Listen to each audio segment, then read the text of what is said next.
Wow. So that was unexpected. This article is exposing it all. And I'm quite sure now that we have this information, and see, this is why it's important to stay abreast and privy to all the new information coming out. It always changes. There might be something new. And there was.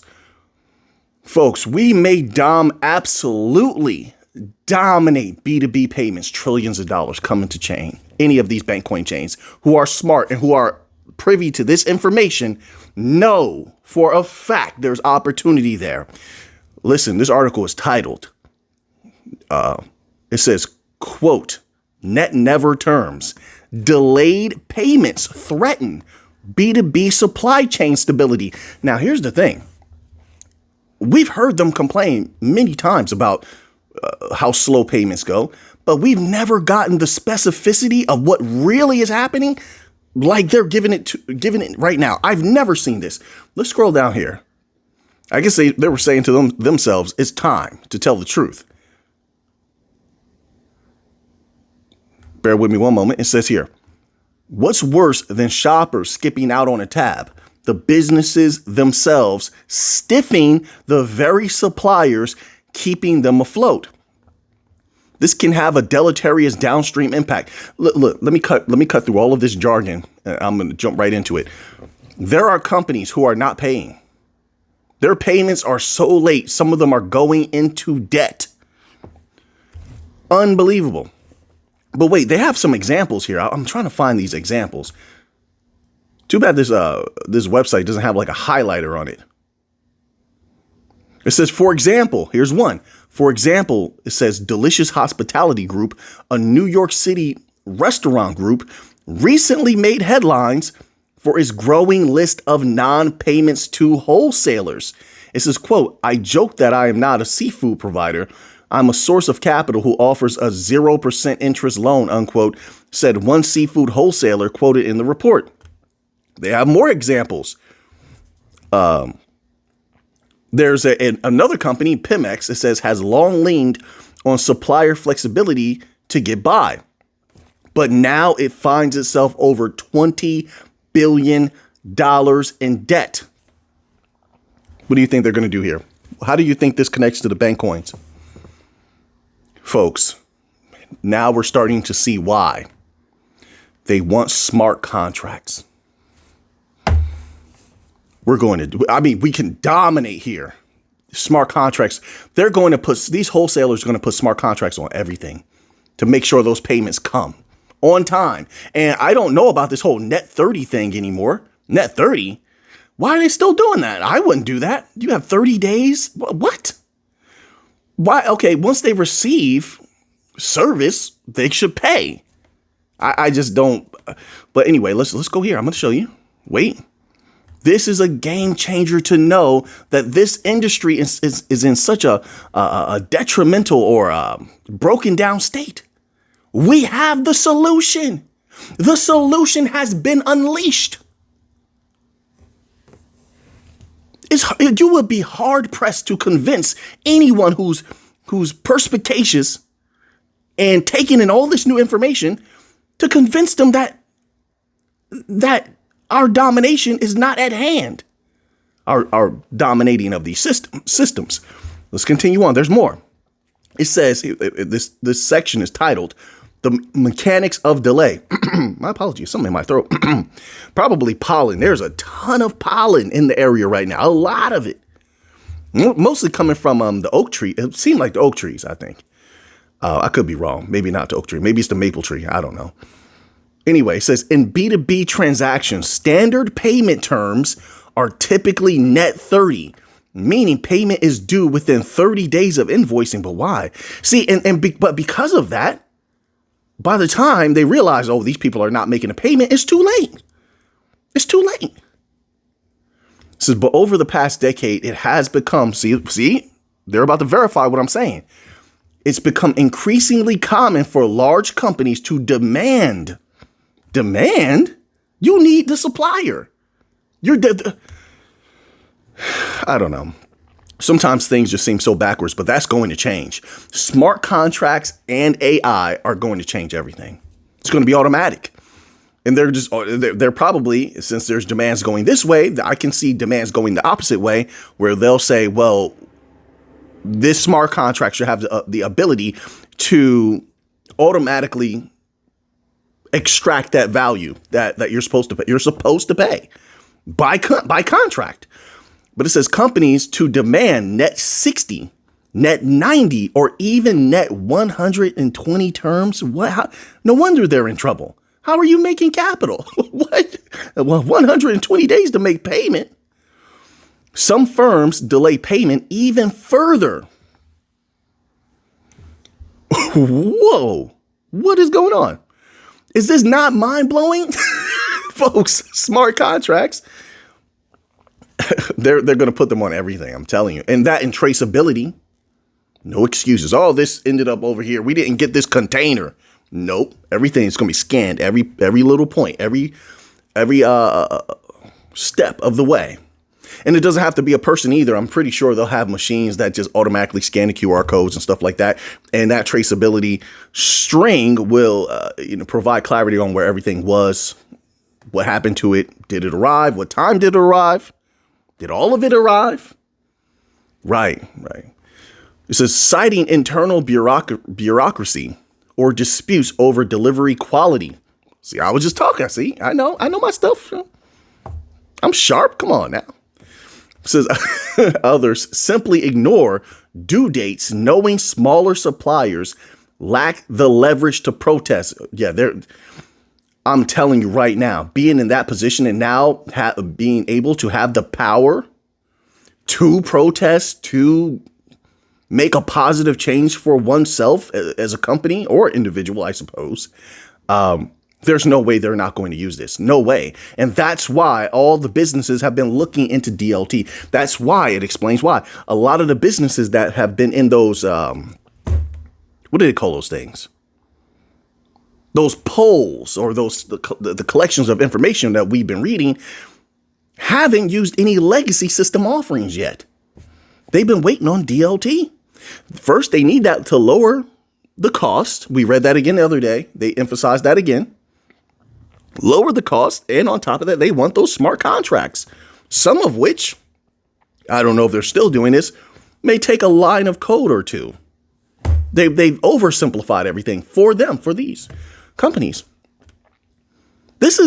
So understand when we're talking B2B, once again, because there are new people on the channel and they may not know this. We're talking trillions of dollars in continuity. That's what you want in order to make an XRP price skyrocket, an H-bar price, Cardano, Algorand, Stellar. It doesn't matter. All of them have the opportunity. But this is what we want. Trillions of flow, at least the possibility to access such. And we're seeing that it exists. Wait. Let's read this a little bit here. It says industry insiders now joke about, quote, net never terms. So that's what they meant by that at the beginning. A grim twist on the traditional net 30 payment standard. Some are turning to invoice factoring, others to collections firms. And with smart contracts, that's not necessary. They're going to bypass all of that now. It says, but many are simply fed up. It was reported not long ago in the midst of its merger with Neiman Marcus, the retailer Saks owed vendors. Wow, Saks? Wow. Saks owed vendors. Why did I read it like that? My apologies. I don't know what happened right there. Saks owed vendors hundreds of thousands of dollars each. It's like I was caught in between wanting to read the sentence and having a bunch of thoughts all at the same time. That's what happened. Quote, companies get in trouble in cycles like this, especially if they're thinly capitalized, unquote, Ingo Payments CEO Drew Edwards told Payments. The situation is potentially emblematic of a broader issue, the power imbalance between suppliers and buyers. Remember that level playing field they were talking about that crypto was going to bring a long time ago, but it couldn't because it was held back. Well, now it's unleashed. What do you think is going to happen? Now, putting everything, let's try to take as many variables into account as possible. We have the banks jumping in crazily, unbelievably. into DLT technologies. We have regular businesses, small, medium size. Let's not put them off the table, keep them on the table. That's trillions also. They're going to be jumping in wildly. We have the large businesses. We have asset managers jumping into crypto. All of these are approaching DLT from different angles, of course, but it doesn't matter. What we're concerned about is just a continuity of flow of value into these things so that those prices can skyrocket. And then one can choose how they want to benefit off of that, of course. Then there's the smaller variables that are attached to the main ones. Effects out of those causes. Things like banks are going to be staking and pushing that to every customer everywhere. Staking, custodying, where they may not be staking it, they're just holding it. And let's be real. A lot of people, just like their safety deposit boxes, they put things in their safety deposit box. They just forget about it. They just leave it there. So how many people will collect some Bitcoin, collect some XRP in the future, something like that? The bank is holding it for them since they claim they want to get into custody and services. We'll see how that works. Because once again, we read a document the other day saying that they'll probably outsource that. So maybe a Bitcoin company might custody that for them. Ripple does that. That was very strategic, wasn't it? But they'll forget about it. They'll just leave it there. So that's potentially crypto taken off the market and just sitting there. There's that, right? There is that.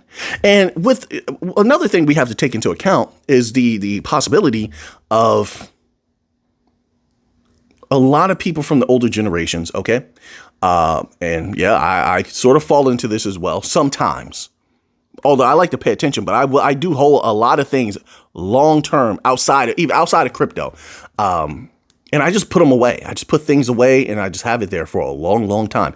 So, but for the older generations, when they come into an asset or something like that, or valuable piece of art, a lot of times that just goes in a safe. That goes in a safe, or that goes somewhere else where it's held, and we just have it sitting there. So my point is, once we're getting this influx, we start to get this influx of legacy buyers, legacy retail actors, those who haven't been in crypto because once they treated it as a joke, etc. Now they're coming into crypto. There's the possibility that a lot of them will simply just hold crypto for a long period of time, put it away for 10 years, five years, 10 years. That used to be a pushed way of thinking. It was like, I remember that like 20 years ago, there was a big idea of like, get a stock and forget about it. Get a stock and forget it. They used to push that everywhere. Am I the only one who remembers that? Maybe it was just a regional thing. I don't know. But I'm telling you, they're like, you get a stock and then you forget about it. And they used to say that in high school also. Remember in high school, they taught us all about stocks and they made us do paper trading and things like that, which, by the way, we did very good. We did very, very good. And they would push that there as well. You buy something and then put it away for a long time. Let it build value. So that mentality is, if crypto continues to creep into the territory of the traditional, for lack of a better word, that mentality will also come along with it. So now, okay, so we have that. Let's get to a little bit of other news, but that's huge. I don't know how well I conveyed all the different ideas of the article, but read it for yourself. I'm telling you, it's eye-opening. That's groundbreaking. That's huge. All right. I mean, that's something to be excited about. This is part of what we do. Cross-border payments, of course, payroll, RWA, smart contracts, and all of these top bank coins have the capability to do such things. Or they have a mechanism on the chain that allows the possibility to do such things, all of them. So now, let's go here. Let's get a little bit of Bitcoin news. Let's jump to a little bit of Bitcoin news. So now, this is what it says. Bitcoin to $400,000. Solana to $420. And then they have a little bit of negative thoughts on Ethereum, but I'm not going to go there. I don't have an Ethereum. There's no reason for me to kick Ethereum. Hopefully they do well. I'm a person where if everyone can do well, so be it. If they can't, I have nothing to do with that. I'm only in charge of myself and what I do. That makes sense? So to each his own. So now it says here, McCann began by striking at one of crypto's longest lived touchstones. It says, quote, it's become clear to anyone who follows crypto that the 4-year cycle is effectively gone. It's finished, unquote, he told host Scott Melker, arguing that traditional patterns of post-halving rotation have been overwhelmed by spot ETF inflows and by what he calls an unprecedented, quote, headline-driven market, unquote. Headline-driven market? Are you sure about that? Headline-driven? Do you feel like that? You feel that way? Like it's been getting that crypto has been getting enough of mainstream headline news that it's making an impact? Because what I see is that most of the people who've been in crypto for years now, they follow what the big companies are doing. They follow what the whales are doing. It's not always coming from a headline. It's not. Sometimes it comes from Twitter. Sometimes it comes from a comment section. People have all of these groups that they're a part of. And sometimes the groups are disseminating information and they're looking into it and they're saying, oh, there's an opportunity here. And thus, when positive activity happens, they may buy a little bit more or sell some. And thus you have this activity. I don't feel like there's been this unbelievable headline driven push just yet. Maybe a little bit sprinkled here and there, but nothing super mainstream, or you would see those prices much higher. But I could be wrong. That's just my humble opinion. You may see something different. All right. No two eyes see the same. All right. Those flows, he said, are only beginning sovereign wealth funds. Exactly. So you're about to cover the major catalysts. And most of the people in crypto are knowledgeable enough. They're following what these type of individuals are doing. They're following the catalyst and acting off of the catalyst. Not headlines. Not headlines. Maybe some people, but I think a great deal of them are following real variables, real information. It says sovereign wealth funds, pensions, and corporations are, quote, hoarding Bitcoin the way they once hoarded gold, unquote. All right, so right. This is a game changer. This is why so many people believe that Bitcoin's price is going to skyrocket. This is a good thing. But it also tells people this door will not remain open for long. It won't. That's just a fact. It won't. They will boost it. It's just like, let me not talk about gold just yet. Gold is looking very, very powerful for the future. But at some point, they will have bought as much as they can buy when it comes to crypto. I don't know how many years that's going to take. That's up to you to decide and do your own research. But then it becomes a dangerous game at that point. It doesn't mean there's not going to be money to be made. There definitely will be. It's going to be a dangerous game because they will have control. They will manipulate it. Right now, they don't have all of the control. Right now, they're positioning themselves. Still, they're just a player in the game, which is why they know and we know that for probably the next 2 to 3 years, the retail individual is going to take so much value from them. They have no choice. We were positioned here early. Oh, so beautiful to be positioned early. They know we're going to take it. It's just something they have to accept. Millions to billions of dollars are going to move from them into the hands of retail people, regular, everyday people like you and I. They know it. But there's nothing they can do about it. What they're banking on is that later, after everyone has feasted and they take a rest, a breather, that there's still much more value that they can squeeze out of it. And they're right. They're correct. There is. They can pump it in ways and use it in ways that most retail could not fathom. So they are right in that way as well. Yes. So after everyone's had their fill, regular people, and a lot of them walk away and they will ride off into the sunset. The companies will then really put the pedal to the metal. It's my humble opinion. They will put the pedal to the metal and it will be their time to feast. It will. And it'll be a dangerous time for anyone else who's there. If they're not super long term, that is. So now, this is pressed for timing. The CEO of Asymmetric would not anchor to a specific date, but he did outline the mechanics. Reflexive price action in the thinly supplied market. Bitcoin, still a, quote, fraction of the market cap of gold, unquote, now trades in an environment where gold's 40% year-to-date rally has revived the digital gold narrative. A break of the Bitcoin gold cross to the upside could lure capital away from bullion. Let me read that again. A break of the Bitcoin gold cross to the upside could lure capital away from bullion. Right. Not my capital. Not like it. I mean, if one is seeing what I'm seeing, and a lot of big companies are, a lot of big researchers are seeing what I'm seeing with gold, there is no way first of all, gold looks beautiful right now. Let's establish that. It may, not financial advice. All right. My humble opinion. I only speak for me. Gold may have much further to go. You think I'm going to miss out on that? No. Absolutely not. But some will. Of course, there is the flow that does come out of gold as well as silver.